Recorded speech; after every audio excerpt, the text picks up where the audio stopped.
L'idée, c'était de recueillir donc les données concernant l'incidence de l'alimentation dans un parcours lié à la vascularite. On a utilisé un questionnaire plutôt directif avec des choix fermés et des choix simples et multiples. La diffusion, elle a été faite sur Internet essentiellement via le site de l'association France Vascularite, mais aussi par papier avec une lettre d'information. Donc on a réussi à atteindre 100 personnes, ce qui est très facile pour faire des pourcentages après, c'est pratique. Et on a 62% donc d'adhérents. L'analyse est assez simple, puisque c'est des tris à plat et croisés via le logiciel Excel. Donc le thème du questionnaire, c'était quelle vascularite avez-vous, la date du diagnostic, quels sont vos traitements, quelles sont vos atteintes, des questions sur les vitamines, les minéraux, donc les carences, quel régime a été conseillé suite au diagnostic, s'il a apporté un mieux-être au quotidien, et là on a aussi petite spécificité, c'est qu'on a demandé aussi l'alimentation avant le diagnostic et après, pour voir les différences. Et on a aussi un focus alimentaire, donc sur, par exemple, la question c'était concernant votre consommation de sel, avez-vous réduit, augmenté ou fait aucun changement, et avez-vous ressenti une amélioration, une dégradation des symptômes ou aucun changement. Alors bien sûr c'est du déclaratif, hein. Donc, en termes de profil, on a 64% de femmes et 46% d'hommes. L'âge moyen était de 55 ans à peu près. Et on avait dans les minimums un nourrisson et puis maximum 80 ans. Donc on a un échantillon qu'on pense être plutôt similaire aux études scientifiques. Dans ce tableau-là, en fait, j'ai regardé l'âge moyen du diagnostic pour à peu près voir en fait l'âge des personnes qui ont les vascularites. On a regroupé GPA, GEPA, PAM et ANCA ensemble. Et donc là, ce qu'on peut voir, c'est que par exemple, on est à 51 ans d'âge moyen du diagnostic, alors que par exemple, le Kawasaki, on est à 3,8.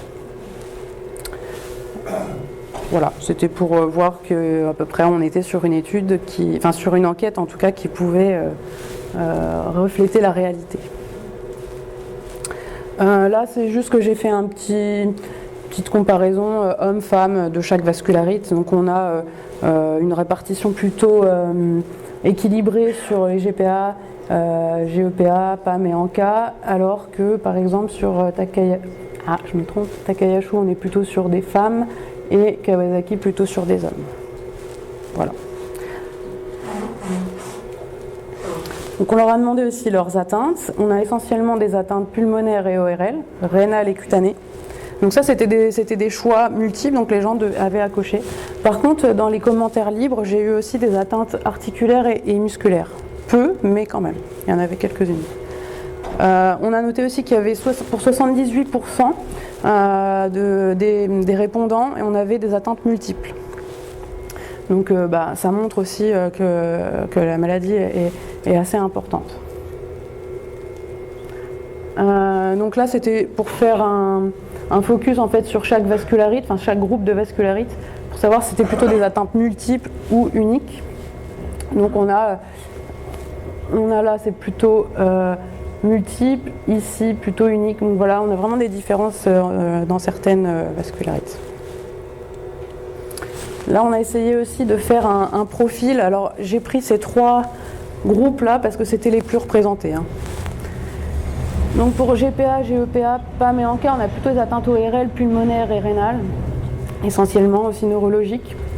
Sur le Kawasaki, on a des atteintes cardiaques et ORL essentiellement. Et sur Takayashu, plutôt cardiaque et digestive. Donc c'est pareil, c'est du déclaratif. Alors, on a 64% qui déclarent avoir un traitement à base de corticoïdes. On a essayé aussi de scinder ceux qui étaient en traitement d'attaque initiale ou suite à une rechute ou d'entretien. On est plus sur des gens qui ont un traitement d'entretien où la dose de cortisone finalement est assez léger ou modéré, on va dire. Le maximum était à 30 mg. On a demandé aussi si les gens avaient déjà eu une prise de sang, montrant notamment les carences en vitamines, minéraux et oligo-éléments. Les carences principales, on va dire que c'est vitamine D, potassium et fer, essentiellement, un peu de calcium aussi. On a 11% des répondants qui ont des allergies alimentaires et 30% qui prennent des compléments alimentaires, dont 10 qui ont une carence en vitamine D. Tu m'arrêtes si tu veux compléter. On a demandé aussi s'il y avait un mieux-être au quotidien. Donc ça a été le cas pour 60%, dont 65% qui prennent un traitement à base de cortisone et 71% qui font un régime alimentaire. On a noté qu'il y avait plus de personnes qui ressentaient un mieux-être au quotidien en faisant un régime alimentaire, globalement, que ceux qui prenaient de la cortisone. Donc on s'est demandé quelle était la part finalement de l'alimentation sur le mieux-être au quotidien. Donc pour 59% des répondants, un régime a été conseillé par un professionnel, alors qu'il y a 64% qui prennent des corticoïdes. Donc on aurait pu penser qu'il y aurait plus de régimes conseillés. Et dans ceux qui prennent des corticoïdes, ils ne sont que 33% à avoir eu un régime conseillé. Les régimes conseillés essentiellement par des diététiciennes et médecins spécialistes en vascularite. Et les régimes que les gens déclarent suivre, c'est plutôt des régimes limités en sel, en sucre, aussi sans lactose. Certains abondés en calcium, donc on a vraiment deux choses différentes, et quelques-uns limités en graisse. Pour ceux qui sont limités en sel, c'est essentiellement des personnes qui prennent de la cortisone, tout comme ceux qui sont limités en sucre. Par contre, ceux qui vont avoir un régime sans lactose, ce sont plutôt des gens qui vont pas avoir de cortisone et dont le régime a été auto-administré. Alors, là, c'est les résultats entre avant le diagnostic et après le diagnostic. Donc on voit qu'il y a eu une baisse de consommation de charcuterie, de fruits de mer et de fromage, une baisse de consommation de lait au profit de laits végétaux, une baisse de consommation d'alcool, de soda, de jus de fruits, donc de produits plutôt sucrés et alcoolisés, une augmentation de légumes et de fruits et une augmentation de légumineuses et de graines oléagineuses. Donc globalement, après le diagnostic, on peut dire qu'on a une alimentation qui est plutôt adaptée au traitement, qui a l'air plus équilibrée et qui similaire aux recommandations de santé. Alors ici, ça porte plus sur la question: avez-vous réduit ou augmenté et avez-vous ressenti une amélioration, une dégradation des symptômes?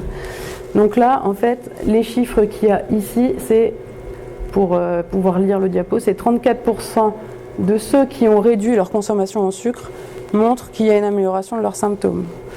Ici, on a 50% de ceux qui ont réduit le lactose ont vu une amélioration de leurs symptômes. Vraiment comme ça qu'il faut le lire. Il y avait aussi, donc ça c'est dans les commentaires libres, des symptômes communs, comme des maux de ventre ou des ballonnements après avoir consommé produits laitiers et aliments à base de gluten. Et on avait aussi des maux de tête et fatigue, mais on n'a pas trouvé, disons dans les commentaires, il n'y avait pas d'aliments communs en cause. Donc quand même pour montrer les limites de l'enquête, c'est la taille de l'échantillon, même si on était à 100 personnes, étant donné qu'on avait une disparité de la vascularite, des fois ça fait des petits échantillons pour pouvoir déterminer certaines choses. Aussi, quand une alimentation elle est conseillée par un professionnel, finalement les régimes semblent plutôt adaptés et suivis.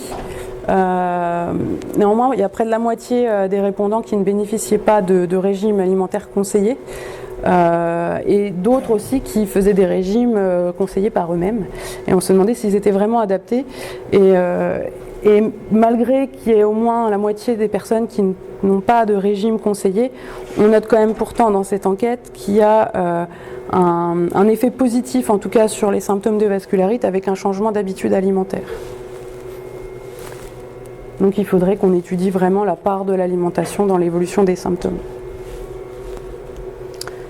En termes de perspective, donc c'est par rapport aux limites de l'enquête, c'était de réaliser des études plutôt ciblées par vascularite, augmenter la taille de l'échantillon aussi, et puis informer les patients de l'importance d'une alimentation adaptée à leur santé, Ça, c'est ce qu'on fera, en tout cas. Et puis, informer les professionnels des régimes adaptés et de leurs spécificités pour les patients atteints de vascularite.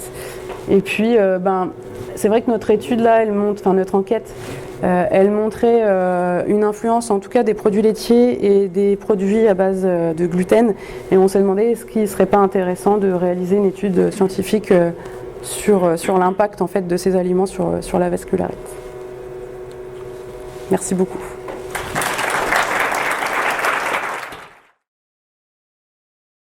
Ces recommandations de santé sont essentiellement données pour réduire le risque cardiovasculaire qui peut peser sur les vascularites, dû à la maladie ou dû à la consommation de cortisone. Pour rappel, donc pour réduire ce risque cardiovasculaire, on conseille d'avoir une hygiène de vie correcte, donc basée sur ces recommandations, avoir une activité physique régulière, d'arrêter la consommation de tabac si vous êtes fumeur, avoir un apport calcique suffisant, donc lait, fromage essentiellement, ou même yaourt, et donc un régime qui est associé à un risque moindre de maladies cardiovasculaires, c'est-à-dire le régime méditerranéen qu'on appelle, avec une consommation abondante en fruits, en légumes, le remplacement des graisses animales par les graisses végétales, donc vraiment avoir un équilibre, on va dire, dans les graisses, et la consommation aussi de poissons plutôt gras, style saumon. Vous connaissez peut-être Compare, qui est la communauté de patients pour la recherche. Elle rassemble les patients ayant choisi de faire avancer la recherche sur les maladies chroniques. En répondant via Internet aux questionnaires, en apportant leur expérience et leurs témoignages, les patients deviennent pleinement acteurs de leur recherche médicale. L'objectif est d'améliorer la qualité de vie et les soins apportés aux patients. Lors du congrès du 25 avril 2019, nous avons rencontré un épidémiologiste. Un contact a été pris avec lui afin de créer un questionnaire ciblé sur l'alimentation pour chaque vascularite. Ce questionnaire pourrait éventuellement être proposé via l'outil Compare. Nous vous invitons à vous inscrire sur le site Compare afin de faire partie du panel de patients pour répondre à ces questions. Merci de votre attention.